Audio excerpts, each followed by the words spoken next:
garner information from other people, and I've been using it pretty extensively as more of an additional search tool for people who have had problems, tips and tricks, and things like that. It's also interesting to see how the people in the Lotus sphere, balloon or bubble, interact and work with each other. Seeing people move from organization to organization, and to see other people kind of merge. Group, for example,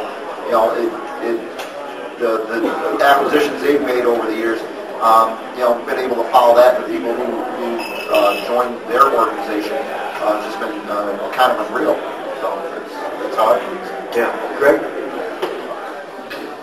I'd have to agree with Ray on the personal brand side. I think that the way things are going now, the chances of you being in the same organization for 30 or 40 years are slim and none. And when it comes time for those pink slips to come down and you're out there looking for a job, the only thing you've got is your personal brand. So you go out to places like LinkedIn now while you still have a job, and you contribute to the forums and the questions and the discussions out there, in addition to maybe bringing up a small blog or something. So that way when you're starting to look for another job, and a guy like myself sits there and goes, well, what is there to know about Darren Duke? And I Googled Darren Duke, and I'm like, holy crap, the guy's contributing to, these 9 different things, and he's added these kind of questions. So, wow, he really does know a lot about X, Y, or Z. It makes a very easy decision whether or not to hire him.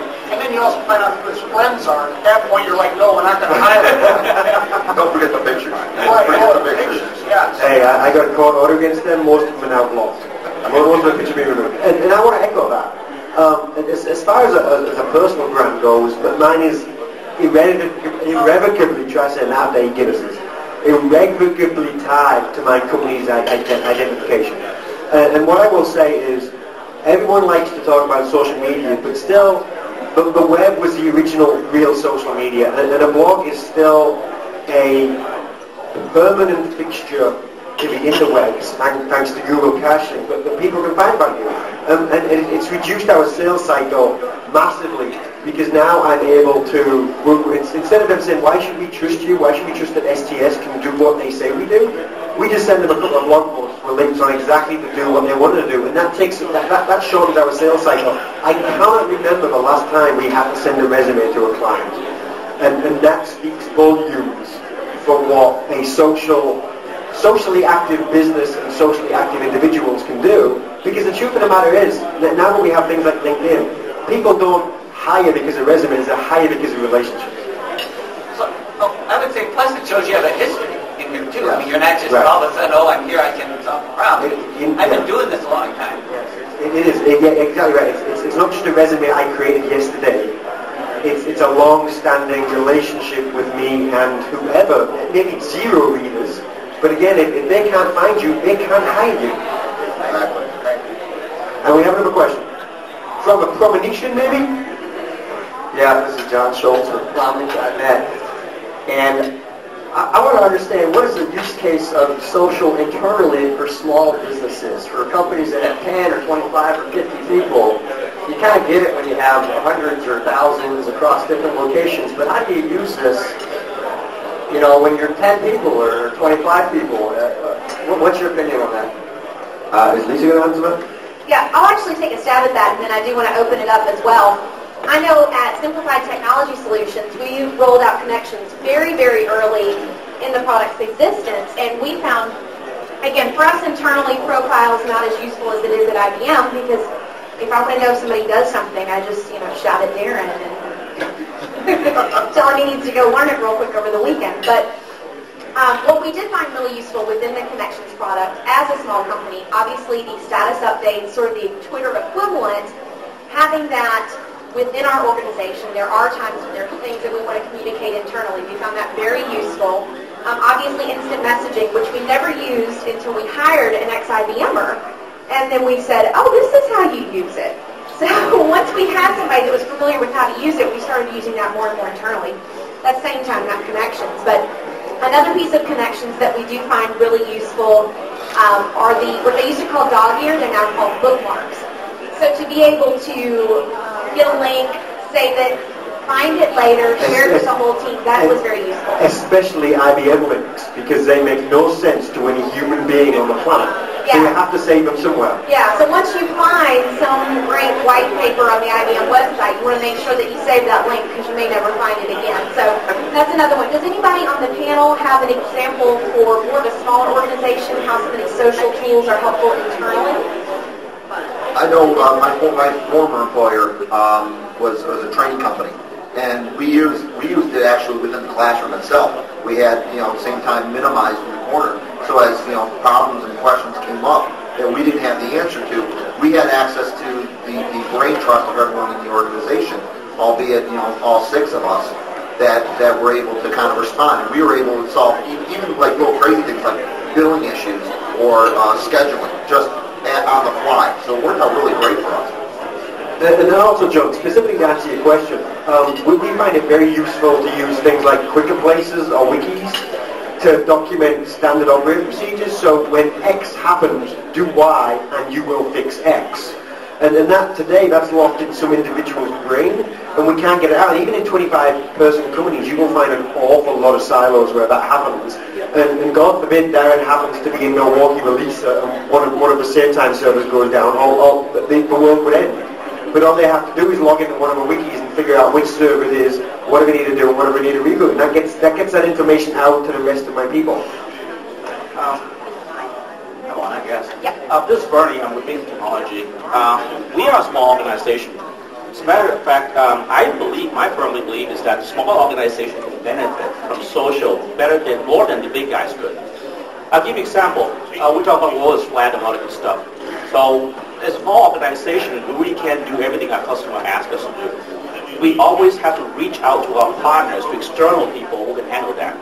So for a project coming in, it could be large or small projects coming in, we leverage the social collaboration tools available, and I'm picking this particular one, Lotus Live tools that I'm using. And those really allows me to reach out to partners that I don't have in my pocket, in my own employee list over there.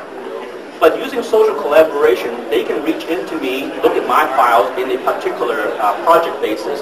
And I think those are fantastic tools. Now I'm able to pull a project together within 1 month. Before, it was like 3 to 6 months to pull a project together. So to answer your question, a long answer to a short question, I guess, I think social collaboration, social media tools are much more important to small organizations, really, than to even the big ones. And Mr. John Heck. I have another question, a very serious question. So when somebody finally documents our community, right, it makes the movie. What actor is going to play you in that role? Oh. And not who you want, but who best? Angelina Jolie should play me. No, who's the guy from... Not play with you, play you. Oh, thank you for that distinction. Controversial. Darren, who's the actor from Hartlepool, which is the town in England where you're from? What's that guy's Guy name? Pearce. Is that our nominee? He's technically Australian, but yes, he would be a good... He's Australian. He grew up in Australia, but he was born in the same town I grew up in. I think that's just Guy Pearce. And so, Greg Eldred, in a movie, who would play you? I'd have to go with Mike Myers. Oh, yeah, that'd be good. There you go. I like that one.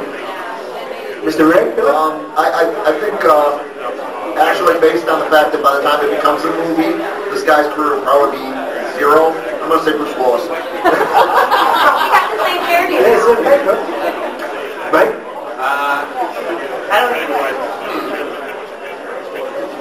Actually, I look a lot like Weird Al Yankovic. Back when I had a mustache, I was a dead ringer. I don't know, movie-wise.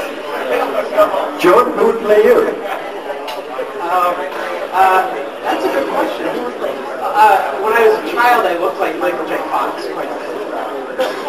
And that diverged at about the age Oh, easy. Well, I want Jennifer Garner to play me because she seems like somebody I could be friends with. All these actresses are completely out of it, so I'll take Jennifer Garner. Okay, that was actually not a bad question. And I think in this movie, the turtle would star as himself. No doubt about that. But All right, Darren, I hate to interrupt you, but that's kind of what I do all the time.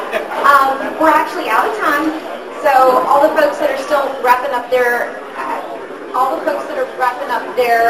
lunch, we're going to be heading down to sessions in a second. But we do have one announcement, one change with regards to this evening. I'm actually going to let Richard make that so that you'll not miss the entertainment tonight. Okay, the bus leaves here at starting 5 o'clock. Probably going to stagger the buses, but make sure it's at 6 o'clock, and make sure you stay here at the ballroom entrance here for boarding the buses. Also, there's a little mistake between the online web agenda and the print agenda. The breaks are only 15 minutes, not half an hour. All right. Okay, so just follow the guide itself. Don't follow the website. I don't remember that we had a break yet. We haven't had a break yet. You had a break. You just had 30 seconds. Yes, really. So, before we wrap up, I want to take one minute to a big personal thank you to Mary Beth Raven for all that she's doing for the community and each one of us time and time again in all of the years of IBM. So thank you very much, Mary Beth Raven, and best of luck to whatever you do and wherever you go. You will be successful. Good luck. Yes, good luck. So thank you, ladies and gentlemen. That was This Week in Lotus, live from MWLUG number 66.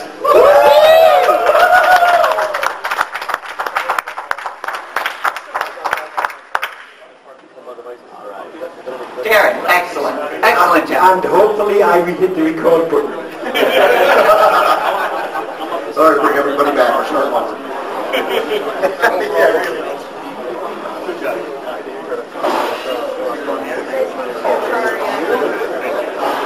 Yes.